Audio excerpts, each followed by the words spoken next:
Hi, folks. I posted on Instagram a couple of days ago some sketches and some ideas for my next painting of Petworth Park, and it's just thrown up an interesting compositional conundrum. And I just want to show you how I'm going to deal with that before I get started on the painting. When I did my first sketch, it was quite clear there's a natural composition here which is very strong, and I like it. It's this inverted L shape between the large tree trunk and the house. That works really well. The problem is I've got a split point of interest here. Of course, the house really is the main focal point. It's so dominating, and of course, it's so well known that it's inevitable that it becomes the focal point of the painting. The deer compete for attention while they are an essential part of the painting and an essential part of Petworth Park. By putting too much detail here and having them separated from the house, we run the risk of having a split focal point, which we want to avoid.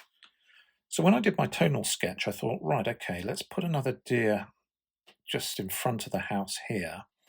And then the eye moves from the stag to the group here and comes to rest on the deer that's sort of in the middle of the house. And that goes some way to resolving the problems. So hopefully you can see here, I've drawn this out and I've put quite a bit of detail and structure into the house. That's going to be important, and I want that to be the focal point. I've arranged the deer in a group, then with the stag, and then I've got this one looking towards us. I think that will work quite nicely in the final painting. And this one here will be anchored in shadow. There'll probably be some highlights here. Again, this one will be in shadow as it was in the tonal sketch. And that will help just to move the eye from the right-hand side of the painting through towards the house. Just a couple of other things to think about. I've put quite a lot of work into drawing the trees.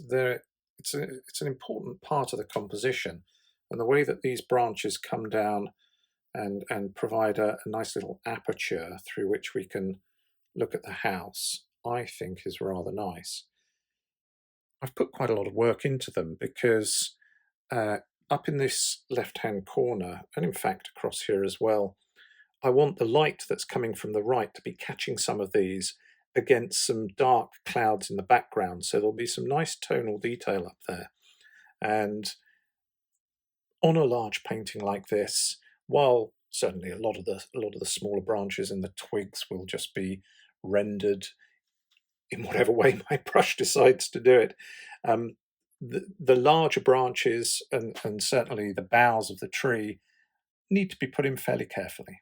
And the final thing really is just to note that the difference between the tonal sketch and this little sketch here is quite significant with regard to the sky. This one on the left, it's just too complicated. There's too much going on here. And certainly with a massive branches over the top, we don't want that to become too cluttered. And so I think a simpler, softer approach in the sky will contrast beautifully with these hard-edged shapes of the tree and the branches in front of them. Oh, there was one other thing that I was getting very concerned about, sleepless nights concerned about. That's how bad it was. With these branches, I think there's a fallen tree in behind here that they get in the way of this group of deer here, and the problem with that is, of course, it all then becomes a bit complicated. So what I've done, I don't know if you can see here, I've just dropped the top of the deer down slightly and put these fallen boughs in with a gap in between the two, so they're not competing with each other. This area will be in shade. It will contrast nicely with a highlight area on the top and the right hand side of this group of deer here. I think that will go some way to resolving my problem. So that's it, really. All these points are important. You've got to really nail them down before you start painting. Um, Having done that, I feel confident now that when I pick up the brushes, um, I shouldn't have any sort of outstanding issues that are going to cause me too many problems. And it's then simply just executing what I want to do.